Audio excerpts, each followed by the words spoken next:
안녕하세요. 통계의 도구들입니다. 우리는 앞에 보이시는 것처럼 코로나 진단키트 예측도 계산 프로그램을 만들고 있습니다. 지난 시간까지 만든 부분을 열어보면 여기까지 만들었습니다. 민감도를 입력받는 부분까지 만들었고요.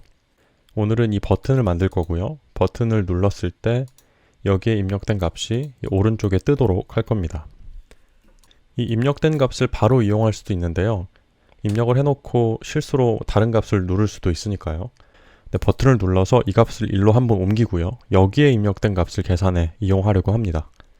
그럼 버튼을 만들어 주겠습니다. 버튼의 위치는 1행 3열이니까요. 13이라는 값을 사용을 합니다. 버튼 13 이렇게 만들고요. 버튼은 버튼이라는 클래스를 사용합니다. tk.button이라는 클래스를 사용을 하고요.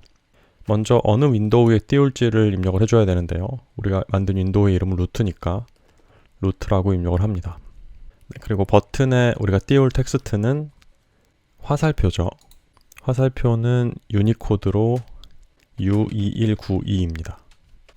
요거를 문자 열 형태로 입력을 해주시면 되고요. 그리고 폰트는 위와 동일하게 해주겠습니다.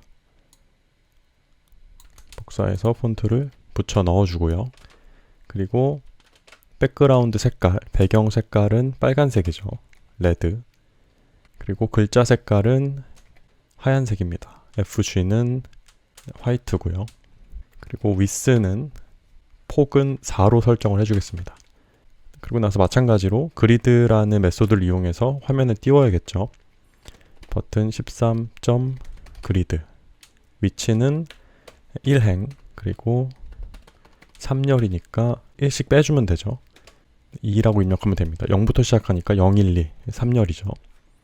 X축 간격과 Y축 간격은 복사해서 그대로 붙여 넣어주겠습니다.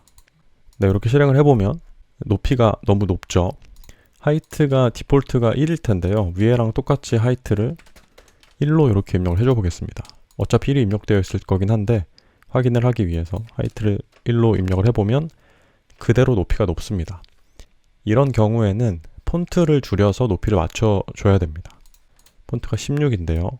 폰트 16을 11 정도로 줄이면 이렇게 높이가 맞아진 것을 알 수가 있습니다. 그래서 버튼까지 생성을 해줬고요. 버튼을 눌렀을 때 어떤 액션이 실행될지는 아직은 입력을 안 해준 상태입니다. 그 전에 먼저 이 라벨을 만들겠습니다. 1행 4열에다가 라벨을 만들겠습니다. 여기 있는 이 라벨을 똑같이 복사에다가 하나 붙여 넣어줍니다. 그리고 텍스트를 비워둡니다. 그리고 여기 있는 열에다가 4열에 있죠. 0 대신 3을 입력을 하면 됩니다. 그리고 라벨 이름도 1, 4로 바꿔줍니다. 1행 4열에 있으니까요. 이렇게 만들고 실행을 해보면 라벨이 이렇게 생긴 것을 알 수가 있습니다. 이제 우리가 해야 될 일은 이 버튼을 눌렀을 때 이 라벨에 여기 입력된 값이 뜨도록 해줘야 됩니다. 그러기 위해서 이 버튼을 누를 때 실행될 함수를 하나 정의를 하겠습니다. 함수는 위에다 정의를 하겠습니다.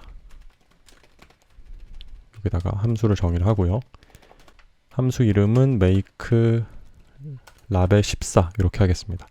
14라는 라벨, 1행 4열의 라벨을 만드는 그런 함수고요.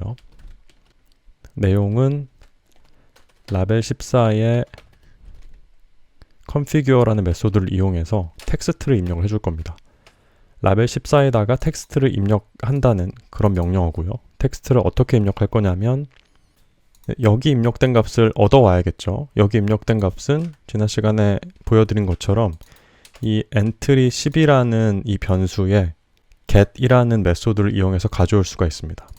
그래서 entry 12.get 이렇게 하면은 이 entry 12에 입력된 값이 가져와집니다. 여기에 입력된 값이 가져와지는 거예요. 그걸 가져와서 이 라벨 14의 텍스트에다가 넣어준다는 뜻입니다. 그럼 함수 정의가 끝났고요. 이제 이 함수를 버튼을 눌렀을 때 실행되도록 하면 됩니다. 버튼이 정의된 부분으로 가서 여기다가 커맨드라는 옵션을 추가해 줍니다. 버튼을 눌렀을 때 이 커맨드에 입력된 내용이 실행이 됩니다. 위에서 만든 make 라벨 14라는 함수를 넣어주면 버튼을 눌렀을 때 이 함수가 실행이 되는 거죠. 한번 전체 코드를 실행을 해보겠습니다. 실행을 하고 그리고 아무 값이나 한번 넣어 보겠습니다. 66을 넣고 버튼을 누르면 여기 이 값이 입력된 것을 알 수가 있습니다. 우리는 이제 이 라벨에 입력된 이 값을 가지고 계산에 활용을 해주면 됩니다. 네, 그래서 오늘로 이 첫 번째 줄 코딩이 끝났고요. 나머지 내용은 다음 시간에 이어가도록 하겠습니다. 오늘의 영상은 여기서 마치겠습니다.